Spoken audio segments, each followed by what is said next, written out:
Bom dia, a graça e a paz do Senhor Jesus para você que está ao vivo e para você que em algum momento verá esse devocional. Eu quero convidar você a curtir, compartilhar, se inscrever e também divulgar esse canal de devocionais, joia? Você vai encontrar aqui devocionais para a área de finança, relacionamento familiar, amizade, trabalho, todas as áreas eu sempre estou abrangendo aqui, estou falando sobre os assuntos aqui. Meu irmão Nereu entrou ali, ó. Bom dia, Nereu. O tema do meu devocional hoje é a prova.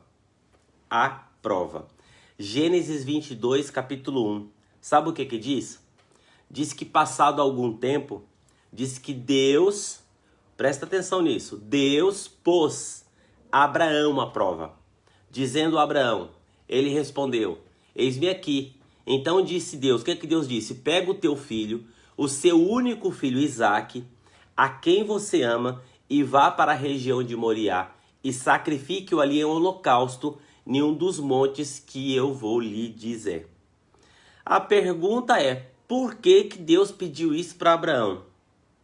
Porque um Deus bom, amoroso, pediria a um homem obediente e fiel para fazer isso? A resposta pode ser encontrada na linguagem original de Moisés. Quando o autor escreveu ali, inspirado em Gênesis, o termo hebraico é nasaj, traduzido como prova. Era uma prova. O que é isso?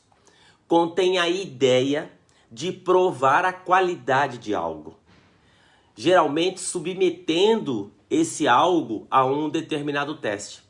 Deus queria provar a validade, a autenticidade da fé que Abraão possuía. Era isso que Deus estava provando.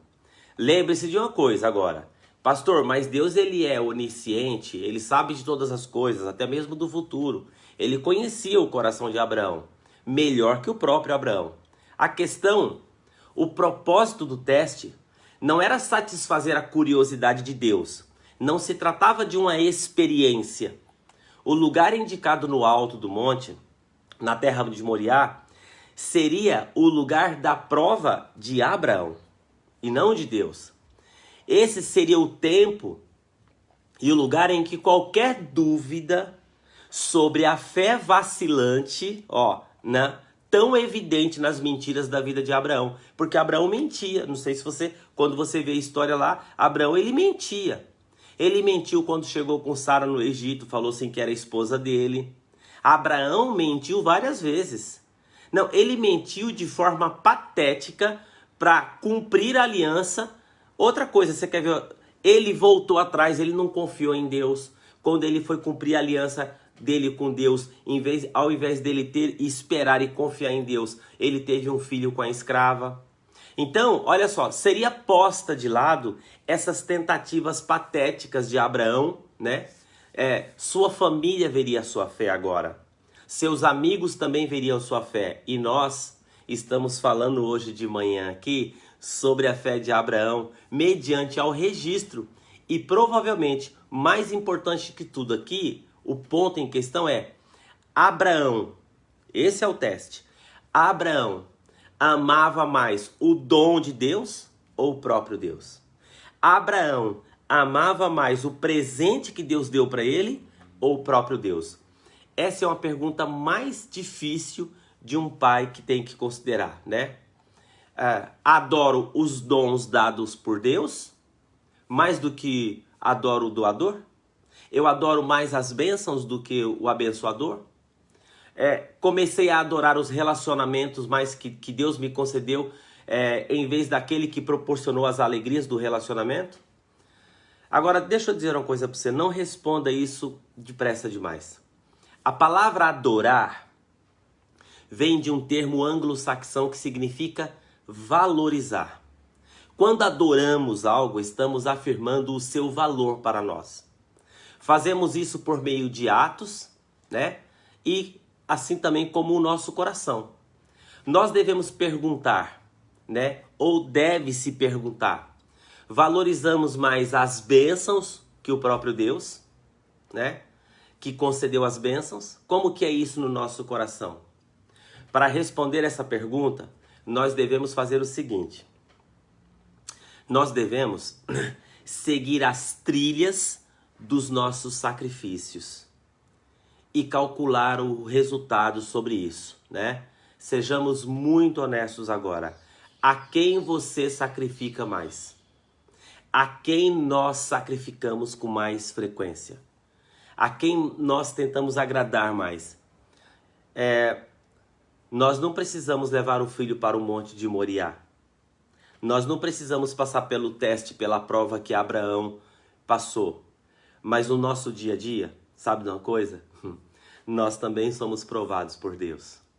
Onde nós fazemos escolha, onde nós determinamos o nosso tempo, onde nós montamos a nossa agenda, onde nós estabelecemos as nossas prioridades. Já viu que nós somos, não tenho tempo para isso, eu não tenho tempo para isso. Às vezes, pastor, sabe de uma coisa? Fiquei muito feliz ali, Silas Nascimento, o esposo da Rose está ali, vendo desse devocional. Um abraço, Silas, Deus abençoe você, um beijo no coração aí.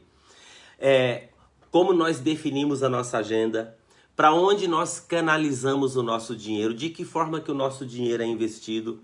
Lembre-se, adorar é agradar, valorizar. Sabe de uma coisa, gente? Nós recebemos conforme o Deus que nós escolhemos. Jesus, certa feita, falou para os discípulos: vocês não devem ficar preocupados com essas coisas, o Senhor sabe que vocês necessitam dela. Busque em primeiro lugar o reino de Deus e a sua justiça, e as outras demais coisas vos serão acrescentadas. Nós não temos uma vida de trabalho e uma vida espiritual. Tudo na nossa vida é espiritual. Então, que nós possamos passar na prova de Deus, em nome de Jesus. Por quê? Porque se nós não passarmos na prova dele e escolher o Senhor, nós vamos ser premiados por quê? Por um outro Deus, né? O Salmo 1 diz o seguinte: bem-aventurado é o homem que não anda segundo os conselhos dos ímpios, não se detém no caminho dos pecadores e não se assenta na roda dos escarnecedores. Antes de tudo isso, o seu prazer está na lei do Senhor, e na sua lei medita de dia e de noite.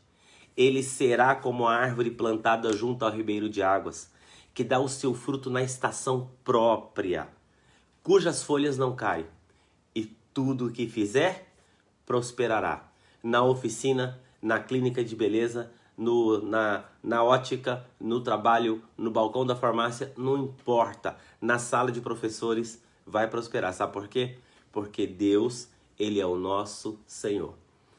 Você vai passar por provas. Eu passo por provas no cotidiano, né? Chega o momento de fazer as coisas para Deus. Qual é a prioridade que nós damos? Mas pode ter certeza. As promessas do Senhor são para aqueles que escolhem da forma correta. Eu quero orar com você essa manhã. Eu quero colocar as nossas vidas diante do Senhor essa terça-feira. Pai querido e amado, nessa manhã, eu quero colocar o meu coração diante de Ti, como pastor, como homem, como servo do Senhor. E todas as pessoas que estão aqui nesse momento conectadas numa união de coração e propósito. Nós também passamos por prova. Prova na vida, prova na família, prova no trabalho, prova nas nossas relações, prova quando nós temos que mostrar quem realmente nós somos e a forma como nós administramos aquilo que o Senhor coloca nas nossas mãos. Eu não quero que nada nesse mundo tome o lugar de Deus na minha vida. Derrama da Tua graça sobre nós e que o nosso esteja inclinado, o nosso ouvido, o nosso coração, a nossa mente, a nossa alma esteja inclinada a um único e verdadeiro Deus, a quem nós confiamos, nos ama e cuida de nós. Nós te pedimos e agradecemos por esse dia, em nome de Jesus. Amém. Faça, trabalhe, administre, gaste, desfrute da vida. Tudo foi Deus quem te deu, mas não inverta os valores. Deus abençoe sua vida. Um abraço, um beijo no coração. E hoje à noite nós estamos agarrados lá no culto de oração. Vamos ver se você dá uma passadinha lá uma hora para orar com o ministro Celso. Deus abençoe sua vida.